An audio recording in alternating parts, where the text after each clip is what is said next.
Alright, so today I'm going to address an elephant in the room. Now, I don't know if anyone in the Star Wars community has talked about this before, but they probably have, but I'm talking about it anyways. We need to talk about Obi-Wan and how he got so old in the time between episodes 3 and 4, because Obi-Wan, he doesn't make sense when it comes to age. How can you go from this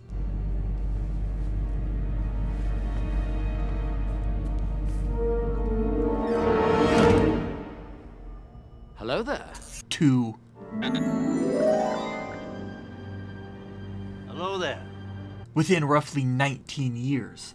And so, in order to understand Obi-Wan's weird character age thing he has going on, we need to look at some context. And this context will be looking at the timeline. So, for warning, timeline stuff. I'm going to try my best to display it all so you can follow along. Okay? You understand? Okay, let's start. This is the timeline for Star Wars. There's a 19-year gap between the end of the Clone Wars, when Luke and Leia were born, and the Battle of Yavin. In that time frame, Obi-Wan went from a seasoned Jedi to this old hermit living out in the middle of the desert. So let me put this into some context for you. This is Ewan McGregor, the man behind Obi-Wan, in 2000, 1 year after the release of Phantom Menace. And this is Ewan McGregor in 2019. Clearly, he has not aged that much. You can see some age on him, but hey. Now, let's take a picture of him in 2005, the year Revenge of the Sith was released, which is roughly a few years from being 19 years old. How can it be that this hunk of a man went from that to this in a span of 19 years?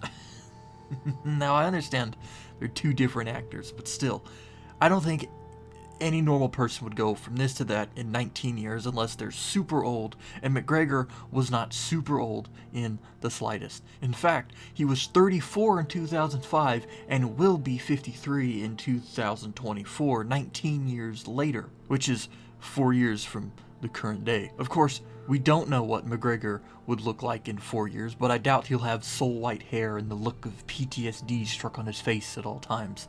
But we also have to understand that McGregor is not the character. As for Obi-Wan, Obi-Wan was 38 in Revenge of the Sith, meaning he'd be 57 or 58 when he died in A New Hope, which, judging by my own grandfather, your hair would be gray or graying and you'd look old but still be able to do things, but it's hard to judge. Sometimes age affects people differently. So, with all that info absorbed into your brain, it's hard to understand, I know. How did Obi-Wan seemingly age so rapidly? Well, in the canon, Obi-Wan's aging came from the harsh deserts of Tatooine, which rugged his face and turned his hair white.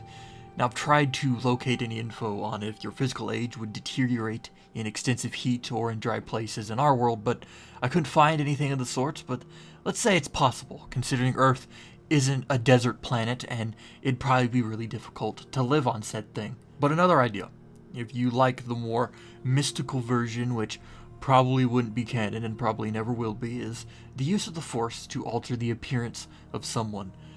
In this case, Obi-Wan, to further conceal himself, would alter his appearance, make himself look rugged and elderly to throw off any who pursue the Jedi. But of course, it's more likely Obi-Wan didn't use any such power and just aged the more he lived in exile. But what do you think? Do you think it's possible for Obi-Wan to age like he did? Do you think he did some sort of force play or anything like that? Maybe you have an idea on this topic, which I would love to hear about, as well as all questions, comments, and concerns regarding this video, Star Wars, or its lore, in the comment section down below. Thanks for watching.